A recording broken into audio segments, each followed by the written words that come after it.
Thanks for joining me for this quick screencast video in which we're going to cover Chapter 17, Section 4.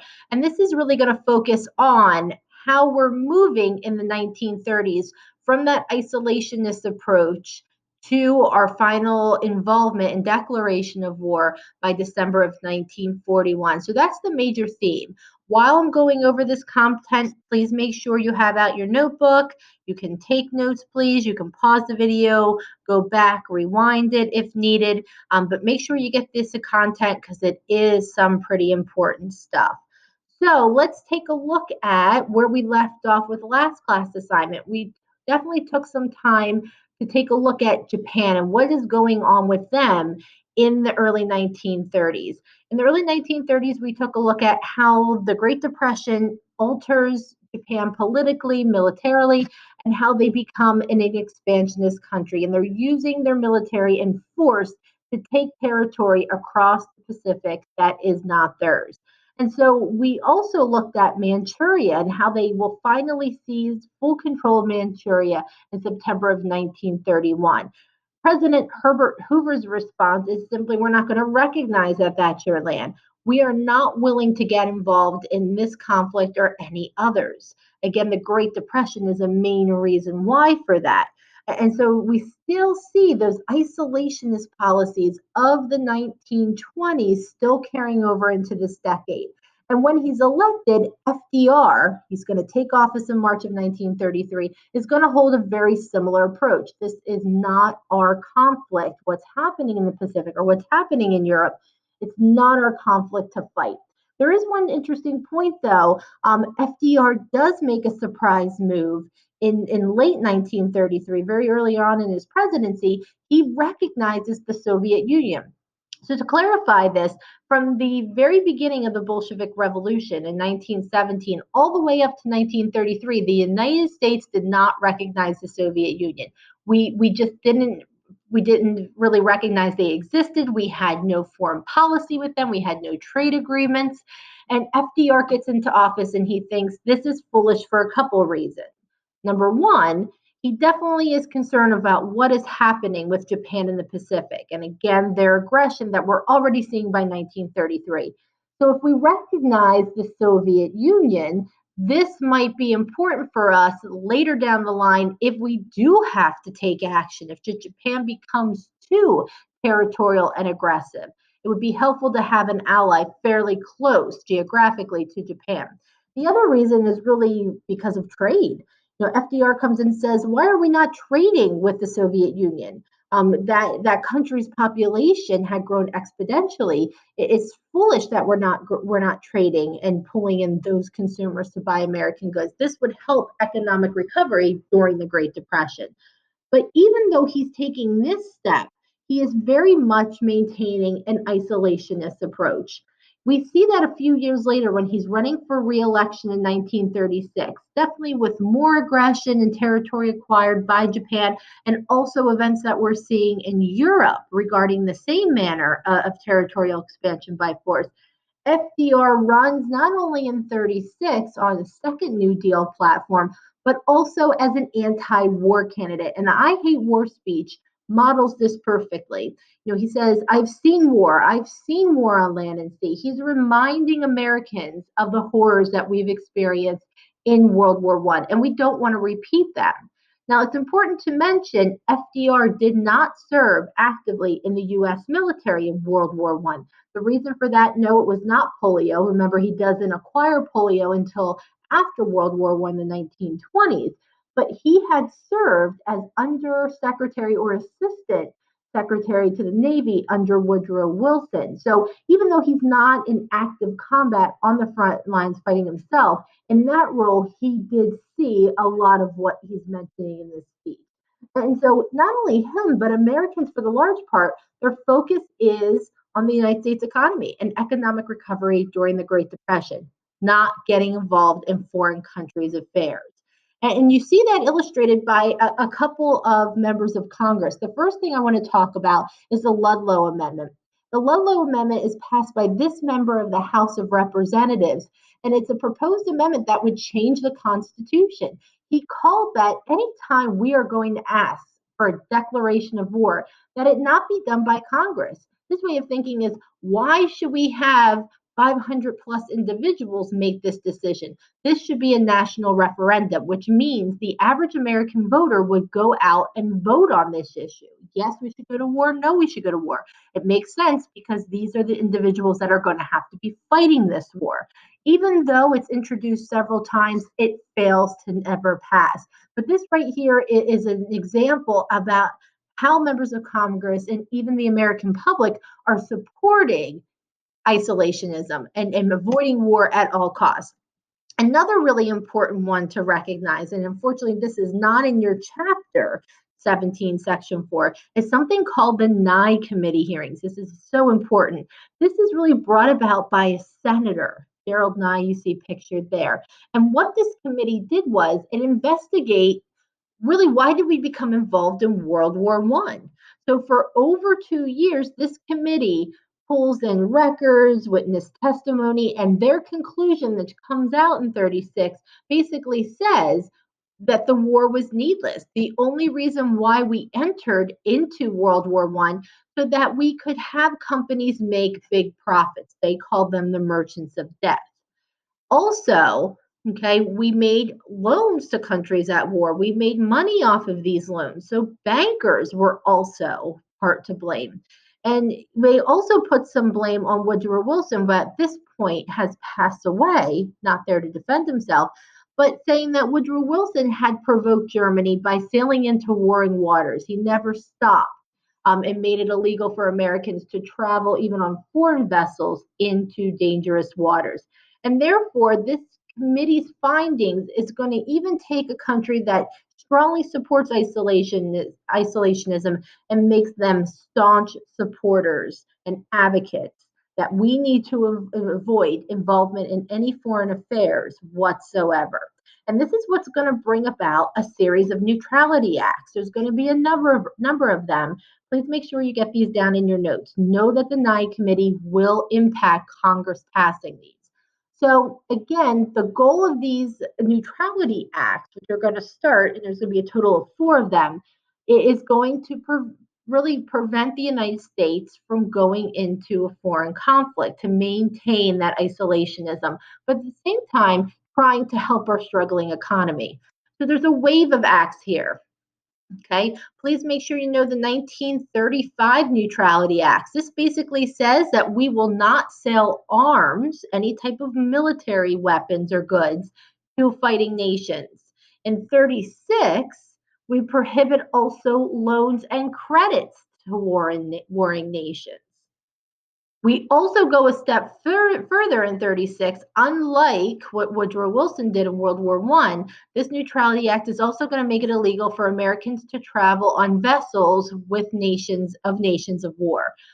So if a country is fighting in some type of conflict, Americans were forbidden to travel on any type of vessel, because again, the loss of American life might pull us into this conflict. And then finally in 37, it's a game changer. Remember, we had that 1937 into 38 recession. So Congress thinks, how can we help our economy, but at the same time stay neutral? And so the 37 Neutrality Act is going to be something called a cash and carry. It's going to allow us to sell non-military goods, so medical supplies, foods, any other type of non-military goods to people fighting overseas, but they have to be purchased on a cash and carry basis, meaning you take the risk of traveling and picking them up from an American dock and bringing them where you want them, and you pay in good old cash. So that is sort of, again, the reaction to the strong push to stay out of foreign conflict, but also to help our economy. But there's a problem with these neutrality acts. The problem is it limits the president's options in a time of crisis. And we also fail to build up our forces throughout the 1930s. It's not until 1940 do we actually see any type of draft, peacetime draft, start. So in the 1930s, we're sort of sitting ducks here. Again, our main concern is getting economic recovery back at home from the Great Depression. And so this is interesting because countries know the president's hands are tied. And if I were to ask most Americans, when was the first time Japan attacked the United States? Many Americans, if not most, would say Pearl Harbor. That is actually wrong. The first time Japan attacks the United States is something in 1937 called the Panay Incident. So, this is an incident that many historians looking back believe Japan strategically did this to test the United States. So before we get into that, let's take a look at what happens. It's going to happen December of 1937. It's actually going to happen on the Yangtze River, which is in China, also called the Yellow River. So we had American boat, okay, and also Standard Oil tankers that were in international waterways on the Yangtze River. We had every right to be there, and we are bombed by Japan. Because remember, Japan has taken large territories nearby in China by this point in 37. So again, many historians today think, looking back, this was a test. This was Japan knowing that our hands were tied with these series of neutrality acts, wanting to see what would we do, and we didn't do much. Basically, we asked for an apology. Japan gave it to us. We asked for that pay for loss of life and damage. We got that as well, and we got no promise for further attacks. But as we looked at already, any type of promise or treaty signed by Japan is pretty much worthless. Take a look at how they violated all those disarmament and anti-war and anti-aggression treaties in the 1920s when they attacked Manchuria. This is worthless. So most Americans are satisfied with this because, again, 37, we're in a recession, we're focused on our economy. But the results is Japan interprets this as a license for further aggression because the United States will not respond. We want to stay out of this conflict. So right here, the seed is already planted for the attack on Pearl Harbor, which will happen in December of 1941. So let's talk about another neutrality act. This is going to be the last one. In 1939, the position of the United States changes slightly, and this is because World War II officially begins. September 1st of 1939, Hitler invades Poland. A great way to remember this is on 9/39, Hitler said, Poland's mine. I don't know if you ever heard that rhyme before, but this has now Congress, okay, by really the persuasion of FDR to change its position with what we're doing to help European democracies, knowing that the aggression that we're seeing from Nazi Germany is not going to stop.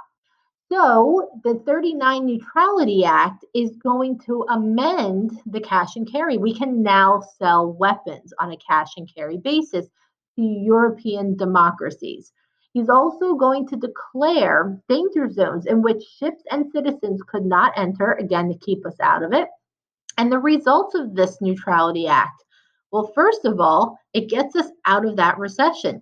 This act right here is what many historians take a look at the data, believe that we start our economic recovery out of the Great Depression. The other thing is, too, we see a lot of patriotism, a lot of national pride. America becomes an arsenal for democracy. Again, we're going to protect democratic governments, that's our responsibility. And Pennsylvania was definitely an epicenter for that. Sort of all the stars aligned. We had coal, we had steel. So we played Pennsylvania a major force in this fight to produce weapons and much needed goods under this 39 Neutrality Act. But, okay, again, we're going to see more events taking place that are going to challenge US neutrality. So even though our economy is doing well, sort of accolades and applause are going to be cut short because we see a lot of alarming things happen by the summer of 1940 and for about the next 2 years happening in Europe. So in June of 1940, Paris falls to Hitler. The forces are overwhelmed. Germany will end up controlling about 3/5 of northern France. And there's Hitler right in front of the Eiffel Tower coming in for the peace talks in Paris, France. So this really shocks the world. It shocks really the United States, Britain, and especially France of just the swiftness that Nazi Germany and its troops were able to come in and overwhelm the country. So this right here is going to be a concern for the United States. Now Britain stands alone. And consider who were the two allies at this point in 1940 in World War II. Britain and really France. The United States and the Soviet Union had not joined in the war yet. So the Battle of Britain is going to happen a few months after France falls. So now Hitler's plan is, let's take over and invade Britain. To do that, we have to weaken certain spots. And so starting in August all the way through September of 1940, the Battle of Britain will commence. At first, Germans were just attacking military and transportation centers, but by September, Hitler is bombing civilians, especially the city of London. And you see some pictures there of the destruction, and then also the residents of London taking underground to the underground, their subway tunnels, to sort of seek some protection in these nightly bombing raids. So this is a concern for the United States. France has fallen, and now Britain is about to fall. And so what happens here is Winston Churchill, who is Prime Minister of Great Britain, is in a very delicate situation and constantly is bombarding FDR with pleas and cries for help. And that comes in September of 1940 as the Battle of Britain is commencing. Um, FDR is going to trade 50 old US destroyers to Britain for military bases in British territory. Again, we want to provide assistance to Britain to fight off Hitler's advances. Well, this agreement does not sit very much with the American people. The American people are still taking an isolationist approach, and we see that illustrated in the American First Committee that's going to be formed. It's going to be formed a few days after the trade. And there are some prominent Americans. Their membership of this group reaches to almost 1 million. You can see Charles Lindbergh, the hero, okay, Spirit of St. Louis from the 1920s, is going to be one of the most prominent members of the organization. People like Andrew Carnegie, that entrepreneur, will also be a member. And again, they're sort of making Americans aware that these policies are dragging us dangerously close to involvement in this conflict. Now, this group is going to be short lived because once Pearl Harbor happens, which we're going to get to in a second, the wave of patriotism and nationalism in the United States, it just basically shuts up this America First Committee, and they cease to exist shortly after we get involved in World War II. But they are a thorn in FDR's side over this agreement. The other thing to take a look at is the Lend-Lease Act. So this is going to happen a few months later. In March of 1941, Winston Churchill is going to write a series of letters to FDR, basically saying that Britain is near bankruptcy and there's no way on a cash and carry basis they can keep providing the United States with funds to supply them with materials. And so FDR, this is a tough sell, pushes through Congress what's known as the Lend-Lease Act. It will pass in March of 1941. And as you can see, it gave billions of dollars to countries if they were going to fight off aggression and promote democratic governments. And so the slogan is billions, not bodies. FDR had to do some convincing. Americans thought this would be the last step. As you can see here, it's really seen as the end of U.S. neutrality.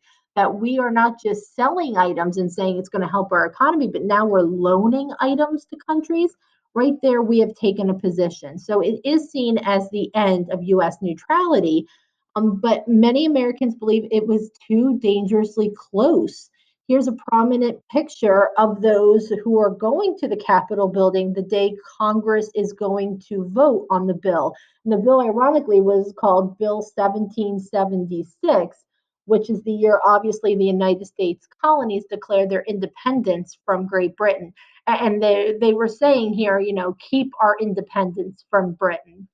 Kill this bill and not our boys, because this surely will enter us into this conflict. FDR had to sell this, and he sells it to Congress by saying, listen, if your neighbor's house is on fire, are you going to make them buy a hose to put out the flames? No. You are going to lend them that hose, because what can potentially happen is the flames will spread and your house will be engulfed next. And so Congress does pass this, But again, it is very controversial, and many Americans believe it's not far away for us becoming involved in this conflict. So let's switch gears a little bit and let's take a look at what's happening with Japan and the closer we get to 1940 and 1941. Obviously, Nazi Germany is making its way through Europe by 1940 and 1941, and Britain's trying to hold back and fight off those forces. But Japan has also been up to no good by this time period. As you can see on the map, Japan has been busy in the early 1940s taking additional territory, expanding that territory into inland China, but also taking territory that belonged to Britain. Hong Kong was a British territory, and this area, French Indochina, this is actually modern day Laos, Cambodia, and Vietnam. And the reason why they took this territory very easily is again, France had already fallen. They're not able to defend it, and Britain can barely defend its own home front, let alone a small territory in China. And so the United States feels that we need to step in, we need to do something. So there's a couple things that you need to recognize. In 1940, the United States is going to place sanctions on Japan. Sanctions is another foreign policy term that really is punishments. There's a couple things that we do to punish Japan, sort of saying, hey, stop taking territory that's not yours. Once you stop that, we'll lift these sanctions. So a couple of these sanctions were not supplying them with natural resources. Again, Japan is a small island nation on volcanic rock. It doesn't have a lot of natural resources. They are getting a lot of natural resources, not only from the territory they conquer, but from the United States. So we're going to stop that. The other thing we do is a sanction called we freeze their assets. So Japan had invested in American companies in our stock market, which by the late 1930s into 1940s is starting to recover from the Great Depression. So Japan has money in American banking stock market institutions. We freeze the money. We don't let them get it. They can't withdraw it. We basically hold it hostage as a punishment to say, stop taking territory that's not yours.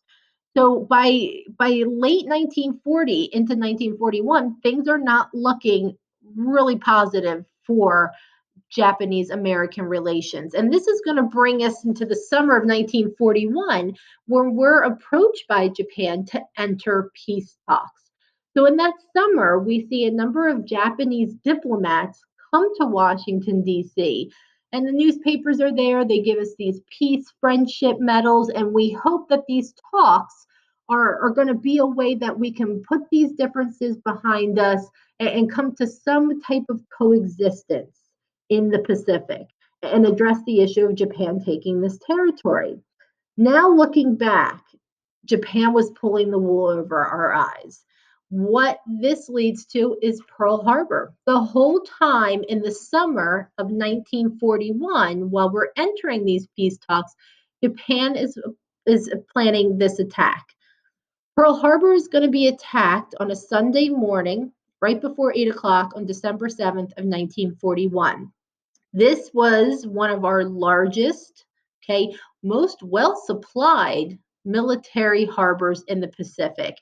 Our entire Pacific fleet is there, as you can see, and this is a very strategic attack. They knew exactly what they were going to hit, how they were going to hit it, because they had spent months planning, sending spies to Pearl Harbor, taking photographs. And this is too going to be something that's going to be an issue of how do we trust Japanese Americans in the United States. So we'll look at that coming up in chapter 18. But as you can see here, any type of vessel that's going to go and do patrols in the Pacific to stop the Japanese from taking territory, it's here. We also had oil storage. A majority of our oil storage is going to be here. Hickam Field is off to the side here. That's going to be where we had military and civilian aircraft. That is all taken out. Naval hospitals and supplies. We don't have medical equipment. All of this is taken out. And it's, again, a very well planned, strategically planned attack. The person really behind it is, you should know, Admiral Yamamoto. He is the one, again, that orchestrates this attack. This is a photograph from a cockpit of a Japanese plane attacking that day. And this is going to be FDR signing that declaration of war. So the next day, on December 8th, FDR goes to the Capitol building, addresses both House of Congress, and asks Congress for a declaration of war, which they do vote yes to. He gives that famous speech, a date that will live in infamy. And you can see again him signing that declaration of war. One of the things that's really interesting is now today, the memorial at Pearl Harbor. Back in 2009, I had the opportunity to go to Pearl Harbor. If you ever get the opportunity, please do so. You will not regret it. It's a pretty amazing experience. I would say out of probably all the war memorials I've ever been to, this was probably my favorite, just so well done. So right beneath the floating, this white structure here, is the war memorial. They will actually, it's about a 15-20 minute boat ride off the harbor, so it's pretty far in the harbor. I never imagined from the textbooks it was that big, but they take you by boat in very small groups, and you're able to go on this floating memorial. You can see here, this is actually part of the USS Arizona, which underneath is where the vessel lies.